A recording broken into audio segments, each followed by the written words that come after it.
Awas kamera. Bang Oto, sedikit Bang Oto dikit lagi dong, Bang boleh? Oto. Om, sedikit lagi dong. Bang Oto, ngelihat kasus tadi situ. Bang Oto ngelihat kasus Vina sendiri seperti apa pandangan Abang?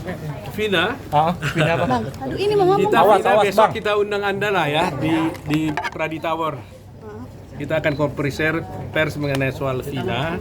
Terus terang aja soal kasus Vina sebenarnya saya tidak ingin berkomentar banyak karena ini sudah banyak orang yang menanganinya. Saya justru sibuk sekarang ini memberikan perhatian kepada kita sedang siapkan PK untuk Jessica Wongso. Tetapi memang kenapa saya harus berkomentar sekarang ini mengenai Vina adalah karena ada seorang kuasa hukumnya terdakwa dalam perkaranya Vina itu, namanya Ibu Titin yang di Cirebon. Dia mewakili seorang kliennya, kalau saya tidak keliru ya, namanya Sudirman kalau salah dia. Nah, dia mengirim surat mohon perlindungan hukum kepada Pradi. Saya sebagai ketua Pradi minta perlindungan hukum. Nah, intinya dia merasa bahwa kliennya ini ditekan-tekan untuk mencabut kuasa dari Titin ini. Itu intinya. Tapi detailnya besok akan saya terima dia, karena saya baru bicara per telepon, dia dikirim surat kepada Pradi. Saya telepon dia apa yang masalahnya, saya undang dia untuk besok datang di Pradi untuk memberikan penjelasan apa yang harus kita bantu terhadap dia. Jadi, tapi melihat dengan kasusnya sekarang ini, meminta perlindungan dari Pradi sendiri, nah Bang Oto sebagai Pradi itu bagaimana menanggapinya? Akan seperti apa yang dilakukan? iya memang ini adalah suatu proses hukum yang betul-betul memang harus diperhatikan ya. Karena bukan kali ini saja, di kasusnya Jessica Wongso juga udah terjadi hal-hal seperti ini. Nah sekarang terjadi lagi di kasusnya Vina gitu kan. Banyaknya dan maraknya pemberitaan di mana katanya juga yang ditangkap katanya siapa namanya Peggy ya. Peggy juga tidak mengaku bersalah dan sebagainya. Nah kita terus terang aja sebagai organisasi terbesar di Indonesia memang akan memberikan perlindungan hukum kepada semua anggota kita kalau dia mendapat tekanan apapun gitu. Jadi coba bayangkan dalam kasus sebesar ini, kalaulah betul Titin kuasa hukumnya itu ya kliennya dia diganggu-ganggu, disuruh mencabut-cabut kuasa, kalau itu betul, ini kita prihatin dan kita akan laporkan ini kepada Kapolri kalau sampai itu benar terjadi. Nah, oleh karena itu, sabarlah besok saya undang Anda di Pradi jam 5 sore, kita akan coba setelah saya menerima laporan resmi daripada Titin, kita akan jelaskan apa yang sesungguhnya terjadi. Bagaimana bentuk penanganannya, caranya bagaimana. Sebenarnya saya sudah beritahu, tapi saya lebih afdol setelah saya mendapatkan laporan langsung, kita akan buka semuanya nanti. Tapi Bang Oto melihat bola semakin liar dan banyak kesaksian yang mungkin mana nih versi yang benarnya? Ya sebenarnya di sinilah kita minta sebenarnya pihak kepolisian, Kapolri sudah waktunya memperbaiki hal ini. Ya, kalau yang dilaporkan selama ini benar bahwa ada kesalahan penanganan perkara, maka sebenarnya tidak hanya Kapolri yang menjadi sasaran kita, yang menjadi perhatian kita. Pengadilan pun ini menjadi pertanyaan, ya kan? Meskipun ada kesalahan di pihak kepolisian, tapi pengadilan kan nggak boleh salah gitu. Nah, oleh karena itu, karena melihat kasus ini ada Vina, ada Jessica Wongso, saya minta Ketua Mahkamah Agung harus turun tangan untuk menjaga, memberikan perlindungan, penguatan kepada hakim-hakimnya nanti. Jangan lagi sampai hakimnya ini berbuat salah lagi. Kalau polisi boleh salah, tapi hakim nggak boleh salah. Gitu. Itu poinnya gitu. Jadi, apakah betul polisi salah? Mari kita lihat. Kita juga, saya tidak berani menuduh terlalu prematur, kan mendahului kan. Saya hanya ingin menyampaikan bahwa memang seorang advokat yang menjadi kuasa hukum dalam perkaranya Vina datang mengadu kepada Pradi, dan saya sebagai ketua hukum Pradi akan memberikan perlindungan hukum kepada dia. Dan kalau betul ada yang menekan-nekan kliennya untuk mencabut kuasa dari dia, kita akan laporkan hal ini kalau itu betul. Kepastiannya besok. Bang melihat mungkin udah menginstruksikan Kapolri untuk lebih transparan dalam kasus ini. Apakah selama ini tidak transparan? Ya, kalau sampai Pak Jokowi Presiden ikut memberikan tanggapan terhadap satu kasus seperti ini yang sudah 8 tahun yang lalu, ya saya kira kita harus memberikan perhatian kan. Sebenarnya tanpa presiden bicara pun sebenarnya Polri sudah harus bertindak. Tapi setelah Pak Jokowi menyatakan sikapnya dalam hal ini supaya diusut, ya mari kita usut. Yang benar kita nyatakan benar, yang salah kita akan salah.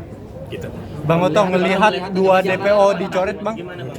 Apa? Abang mengikuti berita ini gimana menurut Abang sendiri sebagai hati nurani? Ya, saya banyak teman-teman wartawan kan minta pendapat saya dari dulu. Saya belum layani, mohon maaf ya. Saya sebenarnya tidak ingin terlalu jauh ya. Karena saya sudah merasakan bagaimana pahitnya yang dialami oleh Jessica Wongso. Ya, betapa pahitnya itu sudah terang benderang ya bahwa Jessica Wongso itu tidak bersalah, tapi juga tidak ada tindakan dari pemerintah terhadap ini, ya, tidak ada tindakan dari kepolisian. Nah, mudah-mudahan dengan kasus Vina ini, kami kan akan juga mengajukan PK terhadap Jessica Wongso. Dan mudah-mudahan kita bukalah semuanya ini, ya. Kalau memang kita buka. Artinya nggak mau salah tangkap dan apa yang harus wajib diapakan gitu dari pihak yang Ya, berwajib kalau sendiri. memang ada salah tangkap, kan ada mekanisme peninjauan kembali. Ya kan? Ada mekanisme peninjauan kembali memang. Jadi selalu kan aturannya begitu. Jadi tidak boleh juga salah tangkap lantas kita tuduh salah tangkap tanpa ada mekanisme hukum. Nah, kalau ada salah tangkap, maka pihak-pihak para pengacaranya atau terdakwa itu bisa menggunakan upaya peninjauan kembali agar dia dibebaskan. Biasa sanksinya apa Arti- sih untuk Om Oto? Nah, ya tentunya polisi kan bisa melakukan suatu evaluasi dong terhadap penyidik-penyidiknya kan. Nah, tetapi juga harus dibuktikan kebenaran itu. Nah, itu sebabnya saya katakan polisi kalaupun tidak salah, tapi pengadilan tidak boleh salah. Karena akhirnya kan di pihak kepolisian. artinya nggak mau Peggy kayak Vina ya?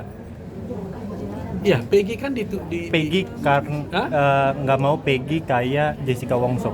ya, wajar dong. Saya hanya melihat di televisi Peggy mengatakan saya tidak bersalah katanya. Nah, kalau dia berani mengatakan dia saya tidak bersalah, ya harus kita usut di mana tidak bersalahnya. Saya juga mendengar ada orang di media saya baca gitu, katanya ada beberapa orang saksi Tidak yang mengundang. menjadi alibi yang menyatakan bahwa pada waktu yang bersamaan sebenarnya pada waktu terjadinya pembunuhan itu Peggy. katanya si Peggy ini Bersama. tidak berada di tempat tapi ada di tempat lain. Nah, ini kalau alibi dan ini bisa dibuktikan, tidak ada pilihan lain, dia harus dibebaskan. Nah, tinggal alibinya itu betul-betul strong nggak gitu loh. Ya kan, ini kasus sama dengan pernah saya tangani kasus Johnny Sembiring pada tahun 83, 38 tahun yang lalu. Juga alibi. Jadi dituduh dia melakukan pembunuhan di Bogor, ternyata pada waktu bersamaan dia berada di Bandung. Nah, ini sama. Ini namanya alibi. Alibi ini kuat sekali. Kalau ini bisa dibuktikan dia berada di satu tempat lain, ya, di tempat lain daripada tempat pembunuhan terjadi pada waktu yang bersamaan, saya kira tidak ada alasan dia harus dibebaskan. Ngelihat DPO 2 dicoret, Bang, menimbulkan Hilangnya 2 DPO. Kalau soal masyarakat 2 DPO curiga. itu dihilangkan, ini masalah hukumnya Tidak begini. percaya. Saya terus terang aja harus membaca dulu lagi dokumen-dokumennya. Karena begini, kalau umpamanya katakanlah ada dituduh melakukan 10 orang, kemudian yang dihukum 8. Nah, saya nggak tahu persisnya berapa ya, katakan begitu. 10, 8 yang dihukum.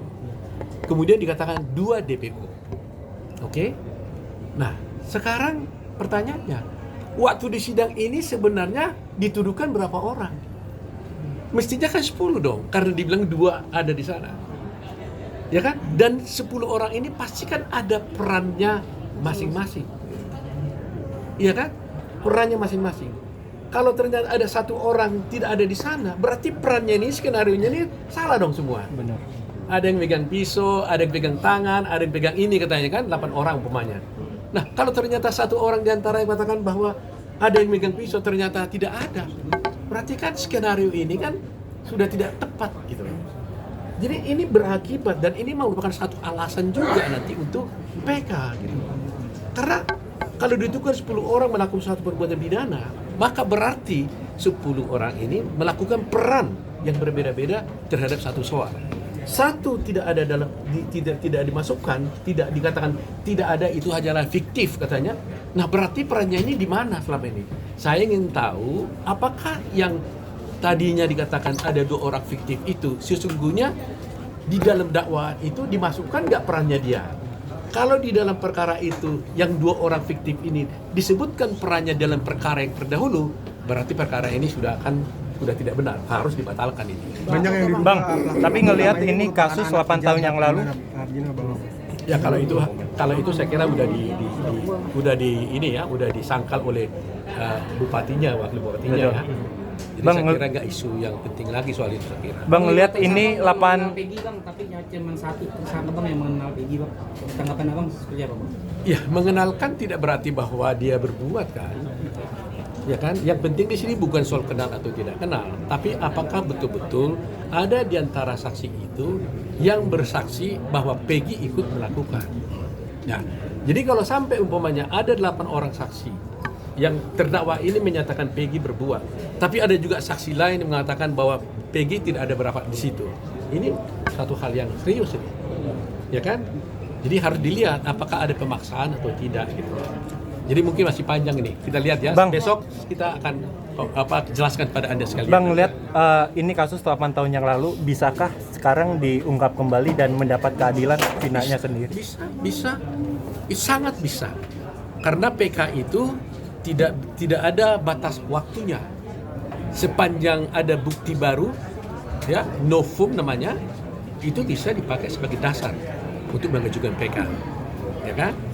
Nah, jadi tapi seperti katakan sebenarnya saya karena sudah banyak teman-teman yang membela di sana, mereka lebih, saya kira udah tahu lah apa yang mereka lakukan. Berarti garis besarnya besok Pradi akan bertemu dengan pihak. Saya akan bertemu dengan saudara Titin yang memohon perlindungan hukum. Jadi saya terpaksa terlibat memberikan komentar ini karena ada permohonan perlindungan hukum dari anggota saya. Saya sebagai ketua umum Pradi, sebagai salah satu organisasi terbesar di sini, tidak boleh tidak, saya harus bantu. Bisa dibilang turun gunung bang. Hah? Turun gunung. Ngelihat lawyer Saka sendiri kesurupan, Bang. Wah, itu saya nggak tahu lah. Nanti kita Oke, thank you, Bang. Bang. Let's go.